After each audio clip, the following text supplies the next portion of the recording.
guys, welcome back to Reading Time with Mrs. Barr.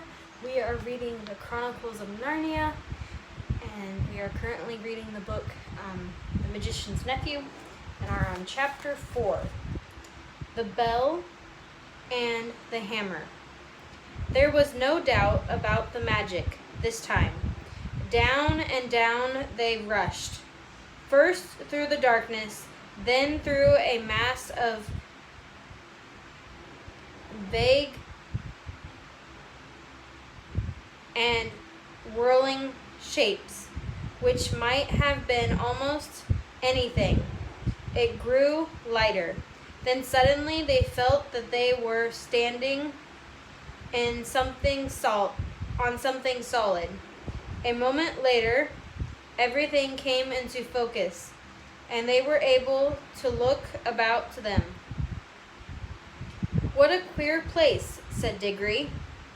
"I don't like it," said Polly, with something like a shudder. What they noticed first was the light. It wasn't like sunlight, and it wasn't like electric light, or lamps, or candles, or any other light they had ever seen. It was a dull, rather red light. Not at all cheerful. It was steady and did not flicker. They were standing on a flat, paved surface, and buildings rose all around them. There was no roof overhead. They were in a soft sort of courtyard. The sky was extraordinarily dark, a blue that was almost black. When you had seen that sky, you wondered that there should be any light at all. "It's very funny weather here," said Diggory. "I wonder if we've arrived just in time for a thunderstorm or an eclipse." "I don't like it," said Polly. Both of them, without quite knowing why, were talking in whispers, and though there was no reason why they should still go on holding hands after their jump, they didn't let go. The walls rose very high all around that courtyard.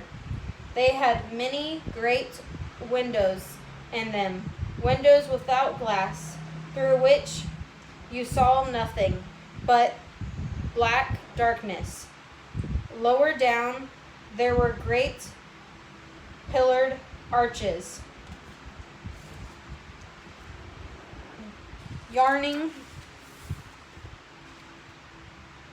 blackly like the mouths of railway tunnels. It was rather cold. The stone of which everything was built seemed to be red, but that might only be because of the curious light. It was obviously very old.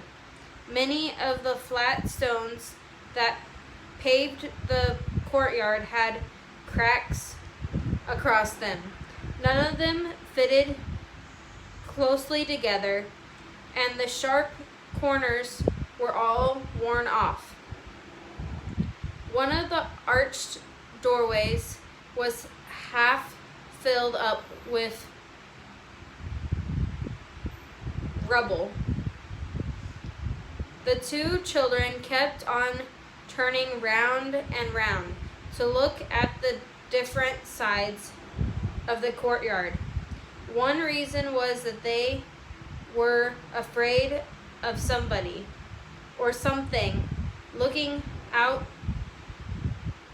of those windows at them when their backs were turned. "Do you think anyone lives here?" said Diggory at last, still in a whisper. "No," said Polly. "It's all in ruins."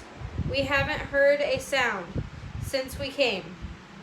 Let's stand still and listen for a bit, suggested Diggory. They stood still and listened, but all they could hear was the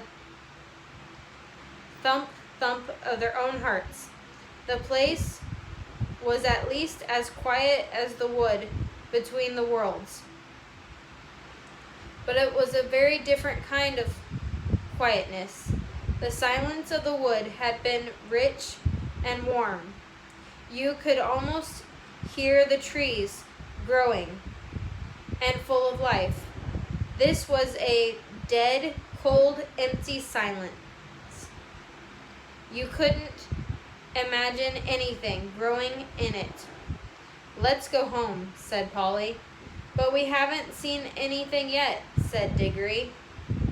Now we're here, we simply must have a look around. I'm sure there's nothing at all interesting here. There's not much point in finding a magic ring that lets you into other worlds if you're afraid to look at them when you've got them when you've got there. Who's talking about being afraid? Said Polly, letting go of Diggory's hand. I only thought you didn't seem very keen on exploring the place. I'll go anywhere you go. Lock the door to make sure Thomas doesn't come in. Okay. We can get away the moment we want to, said Diggory. Let's take off our green rings and put them in our right-hand pocket. All we've got to do is to remember that our yellows are in our left-hand pockets. You can keep your hand as near your pocket as you like, but don't put it in or you'll touch your yellow and vanish. They did this and went quietly up to one of the big arched doorways, which led into the inside of the building. And when they stood on the threshold and could look in, they saw it was not so dark inside. So they had thought at first it led into a vast, shadowy hall which appeared to be empty. But on the far side there was a row of pillars with arches between them, and through those arches there streamed in some more of the same tired-looking light. They crossed the hall, walking very carefully for fear of holes in the floor or of anything lying about that they might trip over. It seemed a long walk. When they had reached the other side, they came out through the arches and found themselves in another and larger courtyard. This doesn't look very safe, said Polly, pointing to a place where the wall bulged outward and looked as if it were ready to fall over into the courtyard. In one place, a pillar was missing between two arches, and the bit that came down to where the top of the pillar ought to have been hung there with nothing to support it. Clearly, the place had been deserted for hundreds, perhaps thousands of years. If it's lasted till now, I suppose it'll last a bit longer, said Diggory, but we must be very quiet. You know, a noise sometimes brings things down, like an avalanche in the Alps. They went on out of that courtyard into another doorway and up a great flight of steps and through vast rooms that opened out of one another, till you were dizzy with the mere size of the place. Every now and then they thought they were going to get out into the open and see what sort of country lay around the enormous palace. But each time they only got into another courtyard. They must have been magnificent places when people were still living there.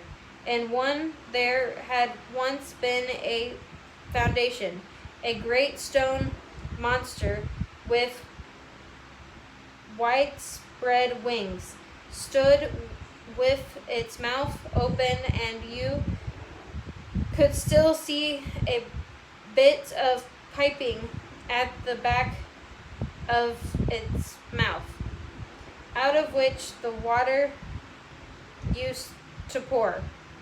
Under it was a wide stone basin to hold the water, but it was as dry as a bone. In other places there were the dry sticks of some sort of climbing plant, which had wound itself round the pillars and helped to pull some of them down.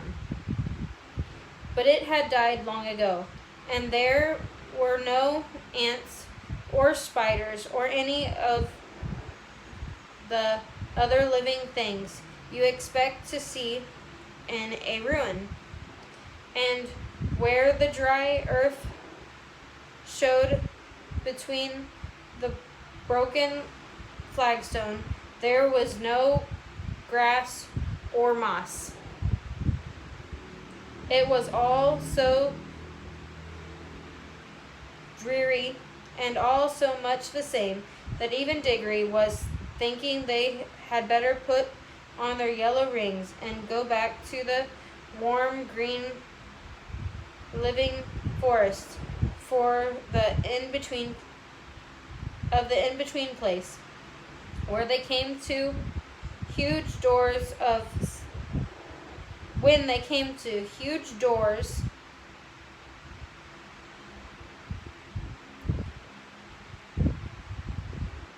of some metal that might possibly be gold.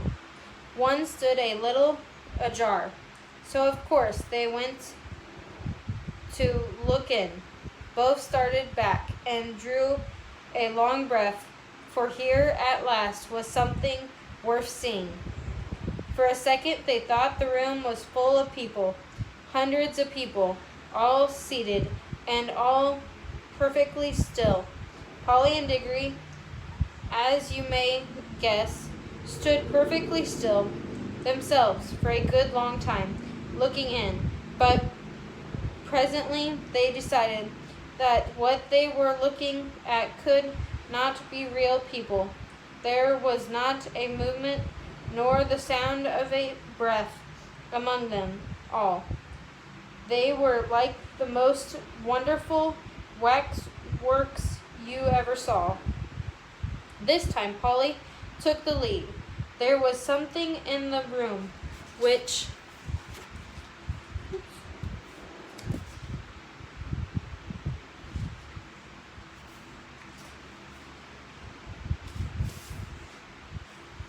interested her more than it interested Diggory. All the figures were wearing magnificent clothes. If you were interested in clothes at all, you could hardly help going in to see them closer, and the blaze of their colors made the room look not exactly cheerful, but at any rate, rich and majestic. After all the dust and emptiness of the others, it had more windows too, and was a good deal lighter. Okay. I can hardly describe the clothes.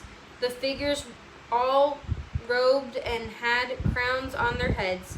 Their robes were of crimson and silvery gray, and deep purple, and vivid green. And there were patterns and pictures of flowers and strange beasts in needlework all over them.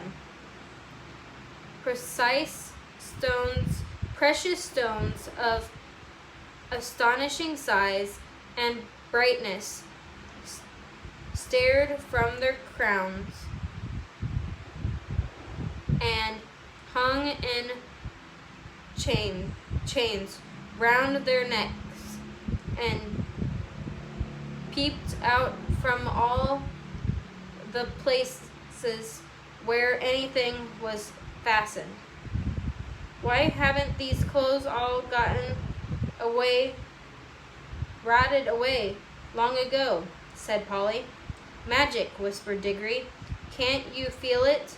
I bet the whole room is just stiff with enchantment. I could feel it the moment we came in. Any one of these dresses could cost hundreds of pounds, said Polly.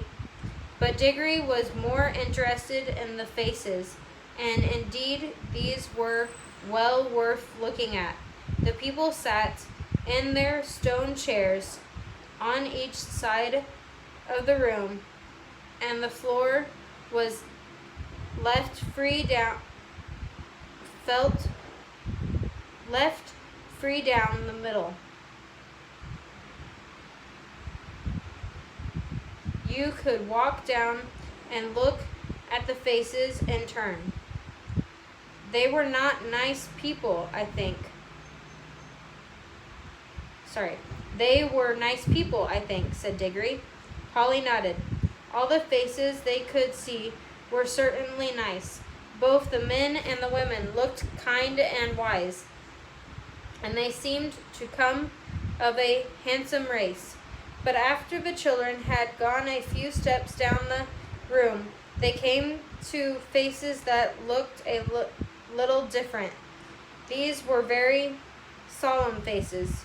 You felt you would have to mind your P's and Q's if you ever met living people who looked like that.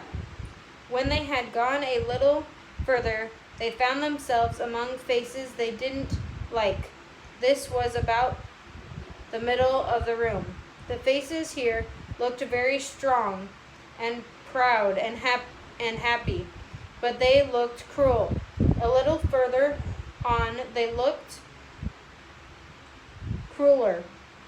Further again, they were still cruel, but they no longer looked happy. They were even despairing faces, as if the people belonged to had done dreadful things and also suffered dreadful things. The last figure of all was the most interesting, a woman even more richly dressed than the others, very tall, but every figure in that room was taller than the people of our world. With a look of such fierceness and pride that it took your breath away, yet she was beautiful too. Years afterwards, when he was an old man, Diggory said that he had never in all his life known a woman so beautiful. It is only fair to add that Polly always said she couldn't see anything especially beautiful about her. Okay. The woman, as I said, was the last, but there were plenty of empty chairs beyond her, as if the room had been intended for a much larger collection of images. I do wish we knew the story that's behind all this, said Diggory. Let's go back and look at the table sort of thing in the middle of the room. The thing in the middle of the room was not exactly a table. It was a square pillar about 4 feet high, and on it there rose a little golden arch, from which there hung a little golden bell, and beside this there lay a little golden hammer to hit the bell with. I wonder, said Diggory. There seemed to be something written here, said Polly, stopping down and looking at the side of the pillar. By gum, so there is, said Diggory, but of course we shan't be able to read it. Shan't we? I'm not sure. So sure, said Polly. They both looked at it hard, and as you might have expected, the letters cut in the stone were strange. But now a great wonder happened, for as they looked through, though the shape of the strange letters never altered, they found that they could understand them. If only Diggory had remembered what he himself had said a few minutes ago, that this was an enchanted room, he might have guessed that the enchantment was beginning to work. But he was too wild with curiosity to think about that. He was longing more and more to know what was written on the pillar, and very soon they both knew. What it said was something like this. At least this is the sense of it, though the poetry, when you read it there, was better. Make your choice, adventurous stranger. Strike the bell and bide the danger, or wonder till it drives you mad. What would happen followed if you had. Okay. Ooh.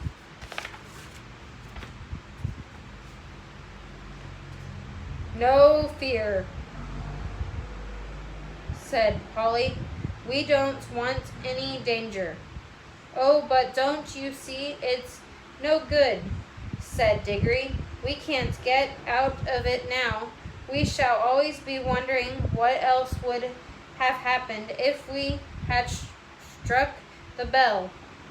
I'm not going home to be driven mad by always thinking of that. No fear. Don't be so silly, said Polly. As if anyone would. What does it matter? What would have happened? I expect anyone who's come as far as this is bound to go on wondering till it sends him dotty. That's the magic of it, you see. I can feel it beginning to work on me already. Well, I don't, said Polly crossly, and I don't believe you do either. You're just putting it on.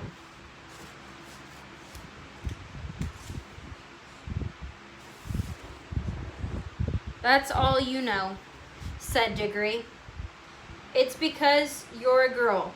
Girls never want to know anything but gossip and rot about people getting engaged. You looked exactly like your uncle when you said that, said Polly. Why can't you keep to the point, said Diggory. What we're talking about is how exactly like a man, said Polly in a very grown-up voice, but she added hastily in her real voice, and I don't say I'm just like a woman, or you'll be a beastly copycat. I should never I should never dream of calling a kid like you a woman, said Diggory loftily. Oh, I'm a kid, am I?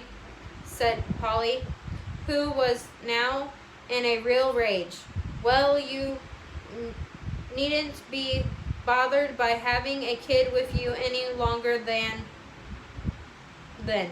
I'm off. I've had enough of this place, and I've had enough of you too. You beastly, stuck-up, obstinate pig. None of that, said Diggory, in a voice even nastier than he meant it to be. For he saw Polly's hand moving to her pocket to get hold of her yellow ring. I can't excuse what he did next, except by saying that he was very sorry for it afterwards, and so were a good many other people. Before Polly's hand reached her pocket, he grabbed her wrist, leaning across with his back against her chest. Then, keeping her other arm out of the way with his other elbow, he leaned forward, picked up the hammer, and struck the golden bell a light, smart tap. Then he let her go, and they fell apart, staring at each other and breathing hard. Polly was just beginning to cry, not with fear, and not even because he had hurt her wrist quite badly, but with furious anger. Within 2 seconds, however, they had something to think about that drove their own quarrels quite out of their minds. As soon as the bell was struck, it gave out a note, a sweet tone such as you might have expected, and not very loud. But instead of dying away again, it went on. And as it went on, it grew louder. Before a minute had passed, it was twice as loud as it had been to begin with. It was soon so loud that the children had tried to speak, but they weren't thinking of speaking now. They were just standing with their mouths open. They would not have heard one another. Very soon as it was so loud, they could not have heard one another even by shouting. And still it grew, all on one note, a continuous sweet sound. Though the sweetness had something horrible about it, still all the air in the great room was throbbing with it, and they could feel the stone floor trembling under their feet. Then at last it began to be mixed with another sound, a vague, disastrous noise, which sounded first like the roar of a distant train, and then like the crash of a falling tree. They heard something like great weights falling. Finally, with a sudden rush and thunder and a shake that nearly flung them off their feet, about a quarter of the roof at one end of the room fell in. Great blocks of